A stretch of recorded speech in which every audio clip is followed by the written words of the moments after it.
Okay, buckle up, because this isn't just a story about a forgotten birthday. This is about the moment I realized my own parents saw me as utterly disposable, and how I finally snapped. Can you imagine your own family forgetting your birthday 5 years in a row? But what really broke me, what made me finally snap and cut them out of my life, wasn't just the silence. It was my sister's Instagram post, a brand new BMW with a giant red bow, and a caption thanking the best parents ever. Then, just 2 days later, my mom was crying on my doorstep. My name is Cassandra. I'm 28, and this story, while it really kicked off last year on my birthday, has roots stretching back half a decade. 5 years. 5 years of my parents acting like my birthday didn't exist. 5 years of being the daughter who, apparently, just didn't matter. 5 years of watching my younger sister, Haley, get everything handed to her on a silver platter while I got nothing but emotional scraps. Let me set the scene for you. My parents, Linda and Robert Mitchell, are successful real estate agents. They make good money, live in a big, beautiful house with a perfect lawn, the whole suburban dream. Then there's Haley, my 24-year-old sister, who still lives at home. They even renovated her childhood bedroom into this mini apartment with its own entrance. Me? I moved out at 18 and I've been entirely self-sufficient ever since. Haley? She was always the golden child. Cheerleader, homecoming queen, could do no wrong. She went to college on their dime, changed her major 4 times, took 6 years to get a communications degree, and then, naturally, moved right back home because she needed to figure things out. Meanwhile, I worked 2 jobs, put myself through community college, paid for every single credit, and graduated with an accounting degree at 21. The whole birthday debacle started when I turned 23. That year, they completely forgot. Not a card, not a call, absolutely nothing. The next day, hurt and confused, I called my mom. Her response? Oh, honey, I'm so sorry. We've been so busy with Haley's job interviews. Haley had been job hunting for 3 months. Apparently, that required all their collective mental energy. My 24th birthday? Same story. 25th? 26th? Repeat. Every year, I'd make excuses for them. They're busy. They'll remember next year. Because the alternative, that they simply didn't care, was just too painful to accept. But last year, for my 28th birthday on October 15th, something felt different. I'd just moved into a new apartment, started a new job at a prestigious accounting firm downtown. I was actually doing really well. I thought, maybe, just maybe, they'd acknowledge this milestone. I even dropped hints at our monthly family dinner in September. My birthday's coming up next month, I'd said casually, passing the mashed potatoes. That's nice, dear, Mom replied, barely looking up from her conversation with Haley about some influencer drama. My heart sank a little, but I still hoped. October 15th arrived on a Tuesday. I woke up, got ready for work, checked my phone. Nothing. No missed calls, no texts, no Facebook posts. I told myself they'll call later, after work, but they didn't. Wednesday came and went. Thursday, too. By Friday, I was devastated, but honestly, not surprised. This was just who they were. Or maybe, who they'd always been.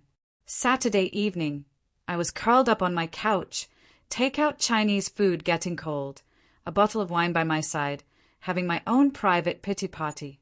And then, I made the mistake. I opened Instagram. I scrolled past the usual stuff and then I saw it. Haley's story. The first slide was a picture of a brand new, white BMW sedan with a giant red bow on top, parked right in our parents' driveway. The next slide was Haley, jumping up and down, keys in hand, with a caption, "Surprise. Thank you, Mom and Dad. Best parents ever. Automobile red heart hash." I stared at my phone, rewatching the story 3 times before it truly registered. They bought Haley a car.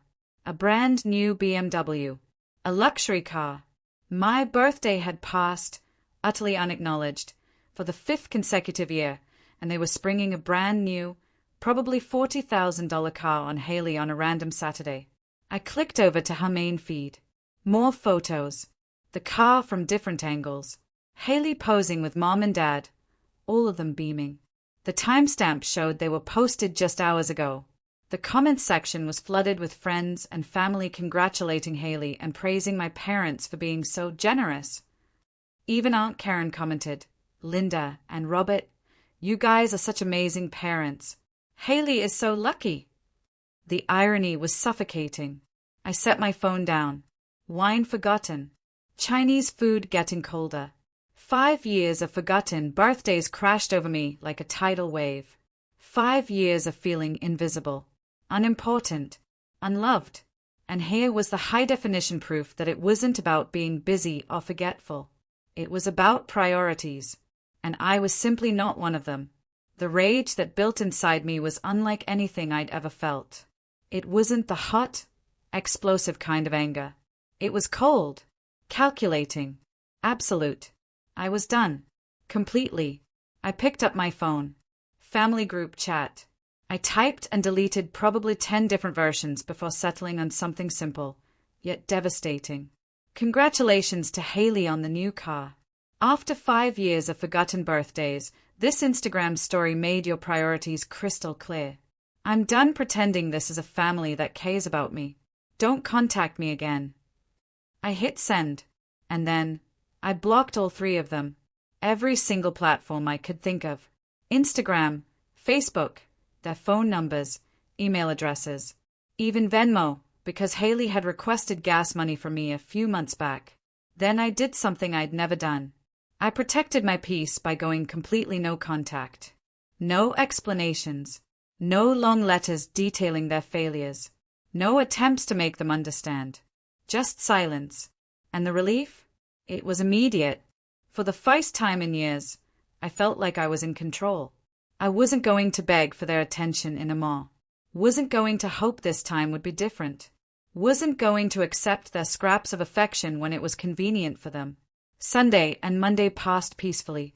I worked, went to the gym, cooked dinner, watched Netflix, enjoyed the silence. No guilt trips, no drama, no disappointment. It was blissful.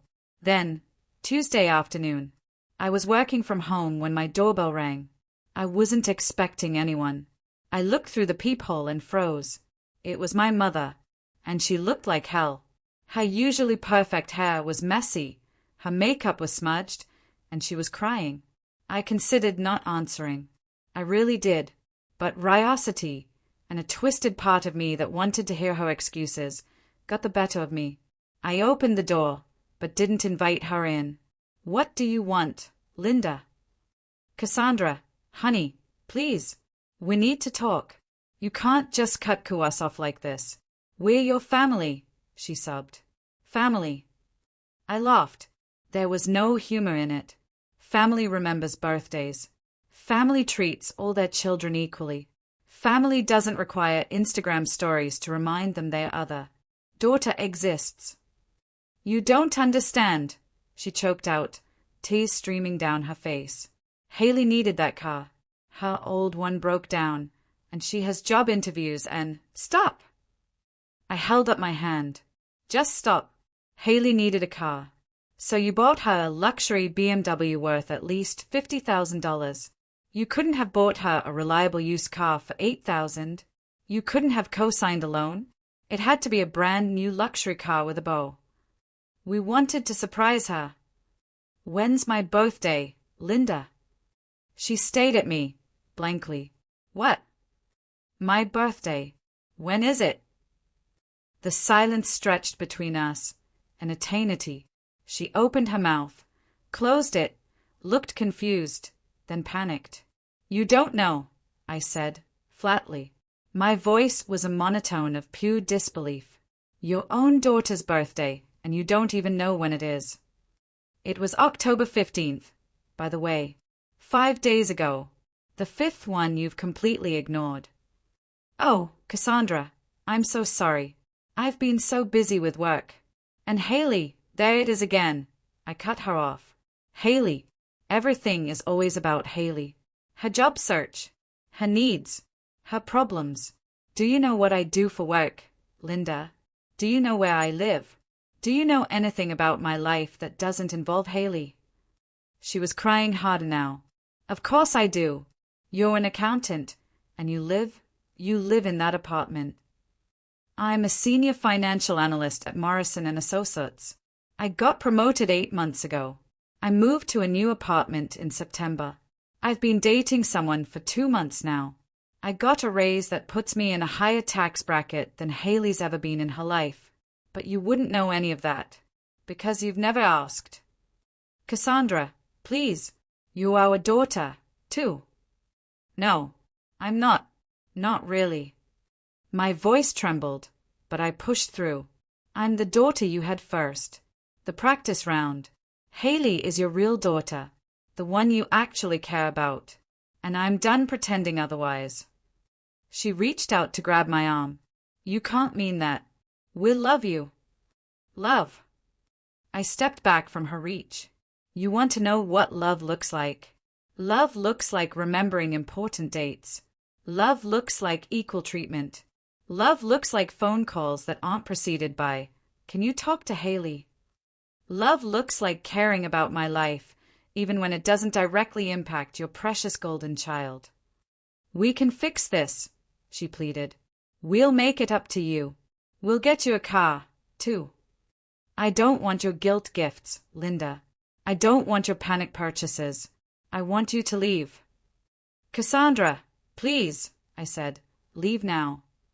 She stood there for another moment, tears streaming, before finally turning and walking back to her car. I watched her drive away, then closed and locked my door. That night, my phone buzzed with notifications. I had temporarily unblocked them just to see if they'd try. And they did. Texts from my dad, voice messages from Haley, more calls from my mom. All variations of the same theme. I was overreacting. They were sorry. They wanted to talk. Family is important. I was breaking their hearts. But the one that really got me was Haley's final text. You're being selfish and dramatic. Mom and Dad do so much for us. You're just jealous because they help me out. Grow up. Jealous. She thought I was jealous of her car. She completely missed the point. Just like I knew she would. It was never about the car. It was about 5 years of being invisible. 5 years of watching her get everything while I got nothing. 5 years of being the forgotten daughter. I blocked them again. This time, for good. The next few weeks were strange, but peaceful. I threw myself into work, spent more time with friends who actually remembered my birthday, and started therapy. I was working through the complicated grief of essentially losing your family by choice. My therapist, Dr. Martinez, helped me understand that what I was experiencing was completely normal. You've been in a relationship with people who couldn't meet your basic emotional needs, she explained. Setting boundaries isn't punishment. It's self-preservation. She was right. For the first time in years, I wasn't waiting for disappointment. I wasn't checking my phone, hoping for crumbs of attention from people who had made it clear I wasn't a priority. I was free, but freedom came with its own challenges. About 3 weeks after going no contact, I had what Dr. Martinez called a grief wave. I was at Target, of all places, buying laundry detergent, when I saw a mother and her 2 adult daughters shopping together. They were laughing. The mom had her arms linked with both daughters, and they looked genuinely happy to be together. The longing that hit me was so intense, I had to abandon my cart and sit in my car for 20 minutes, just crying. That's when the doubt started creeping in. Maybe I was being too harsh. Maybe I should have tried harder. Maybe this was all a huge mistake. I called Dr. Martinez for an emergency session that same day. Tell me about the last time you felt genuinely loved by your parents, she said. Not tolerated, not managed, but truly loved and valued. I sat there for 10 minutes. 10 minutes of silence in a therapist's office feels like an eternity. Finally, I said, I can't remember a specific moment. And that tells you everything you need to know, she replied gently. You're not grieving the relationship you had with them, Cassandra. You're grieving the relationship you wished you had with them. She was absolutely right. I wasn't missing my actual parents. I was missing the idea of having parents who cared about me. Around the same time, I started noticing things about my friendships that I'd never paid attention to before. My best friend, Jessica, had thrown me a surprise birthday dinner 2 years ago with all our college friends. My coworker, Mike, always asked about my weekend plans and remembered details about my life that my own family had never bothered to learn. My neighbor, Mrs. Chen, an elderly woman I barely knew, had given me homemade cookies when I moved in and always waved enthusiastically when she saw me. These people, who had no obligation to care about me, were showing more genuine interest in my life than my own family ever had. It was both heartwarming and heartbreaking. Work became my salvation. Morrison & Associates was in a busy season, and I volunteered for extra projects, just to keep my mind occupied. My boss, Patricia, noticed my dedication and called me into her office one Friday afternoon. Cassandra, your work has always been excellent, but lately it's been exceptional. Is everything okay at home? I found myself telling her about my family situation. Patricia listened without judgment, and when I finished, she said something that really stuck with me.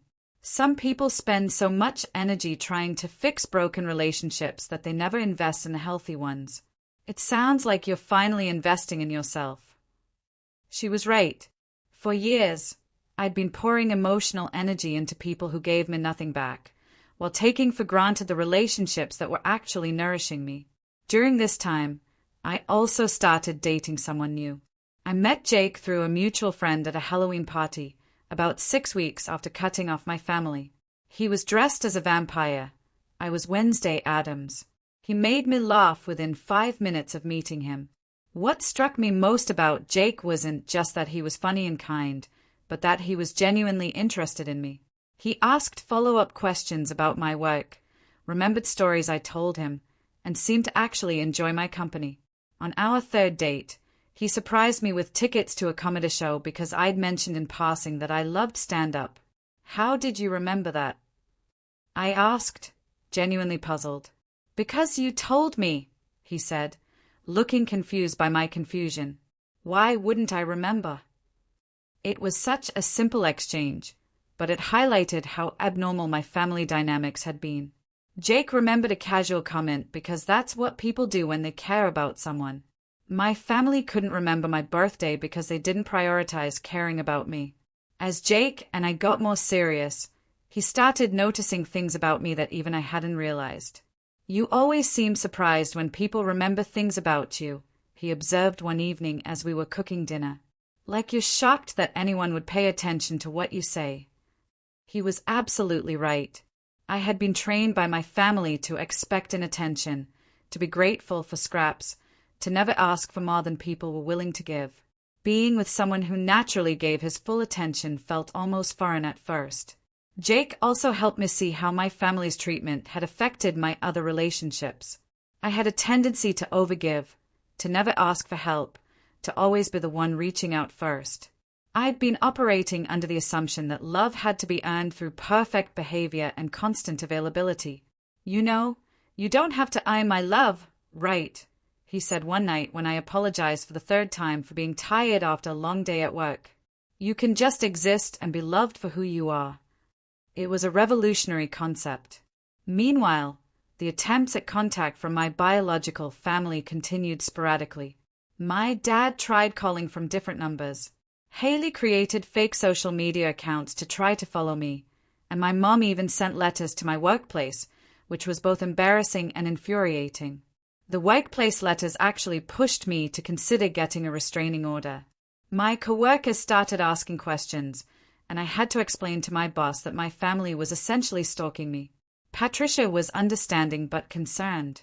This level of persistence after you've clearly stated your boundaries is concerning, Cassandra. Have you considered legal options? I consulted with a lawyer who explained that while their behavior was inappropriate, it probably didn't rise to the level needed for a restraining order unless it escalated further. However, She did help me draft a cease and desist letter that I sent to all three of them via certified mail. The letter was simple and direct. This is formal notice that I do not want any contact from any member of the Mitchell family. This includes phone calls, text messages, emails, social media contact, letters, gifts, or third-party messages. Any further attempts at contact will be considered harassment and may result in legal action. After the certified letters were delivered, the contact stopped for a while, but the silence was almost worse than the attempts at reaching out. At least when they were trying to contact me, I knew they were thinking about me. The silence made me wonder if they had finally given up entirely. Dr. Martinez helped me work through these conflicting emotions. You wanted them to respect your boundaries, and now they are. That's what you asked for. I know, I said, but part of me hoped they'd fight harder, that they'd realize what they were losing and actually change. And what would that look like to you? She asked. I thought about it. I guess I wanted them to acknowledge what they'd done wrong, to apologize sincerely, to show me that they understood how their actions had affected me. And if they did that now, would it change anything? That was the million-dollar question. Would a genuine apology and acknowledgement repair the damage of 27 years? Would I be able to trust that they had actually changed? Or would I always be waiting for them to revert to their old patterns? Honestly, I didn't know. But I also didn't think it mattered, because they had shown no signs of that level of self-reflection or accountability. During the holidays, the emotional challenges intensified. Thanksgiving and Christmas had always been big family affairs at my parents' house. Even though those gatherings had often left me feeling invisible and undervalued, they were still familiar. The absence of that tradition left a void that was hard to ignore. Jake's family invited me to both holidays, and they were wonderful to me. His mom, Susan, went out of her way to include me in family traditions and made sure I felt welcome. His sister, Amy, treated me like the sister she'd never had. His dad, Tom, was warm and funny and genuinely interested in my career. But there were moments during those celebrations when I felt like an imposter.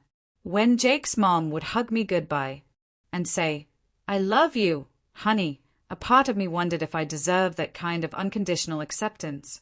When his family would share embarrassing childhood stories and include me in the laughter, I felt both grateful and sad that I'd never had that kind of easy, comfortable family dynamic. "You seem melancholy," Jake observed on Christmas night as we drove back to my apartment. "I'm happy," I said, and I meant it. "But it's complicated. Your family is amazing, and they make me feel so loved. But it also makes me realize what I missed out on. It's hard to explain." "You don't have to explain," he said, reaching over to squeeze my hand. "You can be grateful and sad at the same time. Those feelings can coexist." That was another thing I loved about Jake. He didn't try to fix my emotions or tell me I should feel differently. He just accepted that healing was complicated and messy. New Year's Eve brought an unexpected challenge. Jake and I were at a party with friends, and at midnight, everyone was calling their families to wish them a happy new year. I watched Jake call his parents, so other friends texting siblings and grandparents, and felt a familiar pang of loneliness. "Do you want to step outside?" Jake asked, noticing my discomfort. We stood on the host's balcony, looking out at the city lights. "I don't miss them," I said suddenly, "but I miss having them to miss, if that makes sense." Jake nodded. "You miss the idea of having a family to call on New Year's Eve." "Exactly. I don't actually want to call them. I don't want to go back to feeling invisible and unimportant. But I want to have parents who would want me to call them." "You will," he said confidently. "Maybe not biological parents, but you'll build the family you want. We'll build it together." That was the night I knew I was going to marry him. About a month after the confrontation with my mom, I ran into my Aunt Karen at the grocery store. She looked uncomfortable when she saw me, which immediately told me the family had been talking. "Cassandra, honey, how are you?" she asked awkwardly. "I'm great, actually. How are you?" "I'm well. I heard about what happened with your parents. Your mom called me, and she's really upset. I continued scanning items at the self-checkout. I'm sure she is. Don't you think you're being a little harsh? They made a mistake, but they are still your parents. I finished scanning and looked at her directly. Karen, when's my birthday? She blinked, clearly not expecting the question. I think it's in October. October 15th. It's been October 15th for 27 years. Yet, somehow Haley's random car purchase was more worthy of your congratulations than 5 years of my completely ignored birthdays. So, no, I don't think I'm being harsh. I think I'm finally being honest about who matters in this family and who doesn't. I paid for my groceries and left her standing there, looking uncomfortable. I felt bad for about 30 seconds, then remembered that she had indeed congratulated my parents on Facebook for buying Haley a car, while never once acknowledging my existence on my birthday. In January, I got a call from an unknown number. I usually don't answer those, but something made me pick up. Cassandra, it's Haley. I almost hung up immediately. How did you get this number? I got a new phone. Cassandra, we need to talk. Mom and Dad they're not doing well. Mom cries all the time, and Dad barely speaks. You tearing this family apart. I'm tearing the family apart. I laughed, a sharp, bitter sound. Haley, I removed myself from a family that had already torn me apart. There's a difference. That's not true. We've always been there for you. Name one time in the last 5 years that any of you were there for me without me asking first. Silence. Name one important event in my life that any of you acknowledged without prompting. More silence. Tell me one thing about my current life that doesn't involve you or affect you directly. Cassandra, that's not fair. It's completely fair. You want me to come back and pretend everything is normal, but you can't even answer basic questions about my life. You don't know me, Haley. None of you do. You know the version of me that exists to serve your needs, to be there when you need support or money or someone to listen to your problems. But the real me, the me with dreams and goals and feelings and a birthday, that person has been invisible to this family for years. But we're family. No, we're related. There's a difference. Family shows up. Family remembers. Family treats you like you matter, even when it's not convenient. What we were was a dysfunctional group of people who shared DNA and holiday dinners. I can't believe you being so cold. I can't believe it took me this long to stop accepting scraps of affection from people who clearly don't value me. I'm not cold, Haley. I'm finally warm, because I'm not constantly burning my energy trying to earn love from people who are never going to give it freely. She hung up on me. I blocked the new number. Spring arrived, and with it came a sense of renewal I hadn't felt in years. I was thriving at work. My relationship with Jake was getting serious, and I had built a chosen family of friends who actually cared about me. I hadn't realized how much energy I'd been wasting on my biological family until I stopped. In July, Jake proposed. We had talked about marriage extensively, and I knew it was coming, but when he got down on one knee in the park where we had our first date, I still cried happy tears. For the first time in my adult life, someone was choosing me first. Someone was making me their priority. We decided on a wedding the following October, just over a year away, with close friends and Jake's family. As we planned, the question of my family came up. Are you sure you don't want to invite them? Jake asked gently. I know you're hurt, but it's your wedding. That's exactly why I don't want to invite them, I replied. This is supposed to be the happiest day of my life, surrounded by people who love and support me. I don't want to spend my wedding day wondering if my own parents will show up, or if they'll forget that, too. Jake understood. He had seen how much happier and more confident I'd become since cutting contact. He had also witnessed my birthday last year, where his family threw me a surprise party while my own family posted pictures of Haley's weekend trip to Napa on social media. We sent invitations in August, small, elegant cards to 35 people. Every single person on that list was someone who genuinely cared about me, someone who had been present in my life in meaningful ways. 3 weeks later, I got a call from an unknown number. This time, it was my father. "Cassandra, your mother told me you're engaged. Congratulations." I was so shocked to hear from him that I didn't hang up immediately. "How did you find out?" "Your cousin Melissa saw it on your Facebook before you blocked everyone."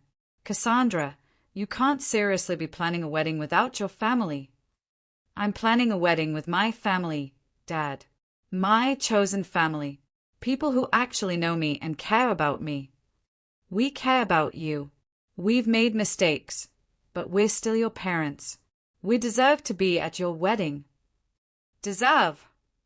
The word came out sharper than I intended. "What exactly do you think you deserve? You've forgotten 5 birthdays in a row. You've never asked about my job, my life, my dreams. You bought Haley a $40,000 car on a random Saturday, but couldn't be bothered to send me a text on my birthday.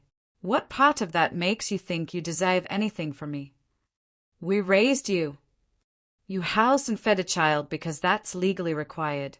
Raising me would have involved caring about who I was becoming, supporting my goals, and treating me like I mattered. Haley got raised. I got managed." "That's not true, and you know it." "Dad, what's my favorite color?" "What does that have to do with anything?" Just answer the question. What's my favorite color? Silence. What's my middle name? More silence. What degree did I graduate with? Where do I work? What's my boyfriend's name? When did I move to my new apartment? Cassandra, this is ridiculous. Is it? These are basic facts about your daughter's life, and you don't know any of them. But I bet you know Haley's favorite restaurant, her current Netflix obsession, and exactly how much her car payment would be if she had one. He sighed heavily. We can learn. We can do better. It's too late for that. I needed parents who cared enough to learn these things over the past 27 years. I needed parents who didn't require a dramatic confrontation to realize they'd been neglecting me. I needed parents who loved me enough to remember my birthday without being reminded. We do love you. Maybe, but not enough. Not consistently. Not in ways that actually matter to me. And I'm done accepting love that comes with conditions and exceptions. So that's it. You're never going to speak to us again. I'm going to live my life surrounded by people who choose me every day, not just when it's convenient or when they feel guilty. If you had wanted to be those people, you had 27 years to figure it out. I hung up and blocked yet another number. The wedding was perfect. October 10th, exactly 2 years after I had cut off my family, in a beautiful garden venue. Jake's family treated me like their own daughter, and our friends celebrated us with genuine joy. During his speech, Jake's father said something that really stuck with me. When you marry someone, you're not just gaining a spouse, you're gaining a whole new family member. And we couldn't be happier to officially welcome Cassandra into ours. I cried, but they were happy tears. For the first time, I felt like I truly belonged somewhere. We honeymooned in Italy for 2 weeks. When we got back, there was a pile of mail waiting for us, including a card addressed to Mr. and Mrs. Jake Morrison. I opened it, expecting another congratulations card from one of our friends. It was from my mother. The card had a picture of a sunset and thinking of you on the front. Inside, she had written, Dear Cassandra and Jake, congratulations on your marriage. We saw the photos on Melissa's Facebook and you looked beautiful. We wanted to be there to celebrate with you. We love you and we're sorry for everything. We hope someday you'll find it in your heart to forgive us. Love, Mom and Dad. I showed it to Jake, and he wrapped his arms around me. How do you feel? He asked gently. Sad, I admitted, but not in the way you might think. I'm sad for them, because they missed their daughter's wedding due to their own choices. I'm sad for the relationship we could have had if they had been different people. But I'm not sad for me anymore. I'm exactly where I belong. That was 18 months ago. My 29th birthday came and went last month, celebrated beautifully by my husband and chosen family. No forgotten dates, No disappointments, no checking my phone hoping for acknowledgement from people who had proven they wouldn't give it. I still get cards sometimes, usually around holidays on my birthday. They go straight in the trash, unopened. I've heard through mutual relatives that Haley still lives at home, that she's had 3 different jobs in the past year, and that my parents are considering couples therapy because my absence has apparently put a strain on their marriage. I feel no satisfaction in their struggles, but I also feel no obligation to fix them. They made choices, and those choices had consequences. I made choices, too, and I'm living with mine, happily. Sometimes people ask me if I regret cutting them off, if I think I overreacted, if I miss having parents. The answer is complicated. Do I miss having parents? Absolutely. But I never really had parents in the way that mattered. What I had were people who shared my DNA and expected unconditional love despite providing conditional care. Do I regret my choice? Not for a single moment. The peace I found, the self-respect I've developed, the love I've accepted from people who actually see me, is worth more than any relationship built on scraps and false hope. I learned that sometimes the most loving thing you can do for yourself is to stop accepting treatment that makes you feel small. Sometimes family isn't about blood or obligation. Sometimes family is about choice and respect and showing up consistently for the people who matter to you. My name is Cassandra Morrison now, and I'm 29 years old. My birthday is October 15th, and it's celebrated by people who love me enough to remember it. I'm a senior financial analyst. I live in a beautiful apartment with my husband, and I'm happy. And that's a better ending than any reconciliation could have given. Now, I've shared my story, my journey to finding peace. What about you? Have you ever had to make a tough decision about family, or cut ties with someone you loved but who just didn't see you? I'd really love to hear your experiences in the comments below.